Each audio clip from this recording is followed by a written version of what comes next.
sumabay pa sa uso. Ako'y magiging ako na aking ginusto. Amang kapkera, ganda ko'y irarapat.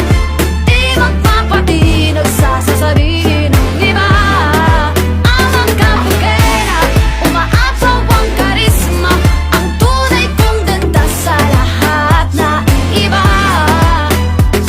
Sa tuwing ako'y napaparaan, narinig ang bulungan na ako'y di kagandahan, ngunit ako'y lang pakialam. Di ko na kailangan na magpaganda, dating ko palang panalo na. Di ko ng payo ng iba para ibandera aking ganda.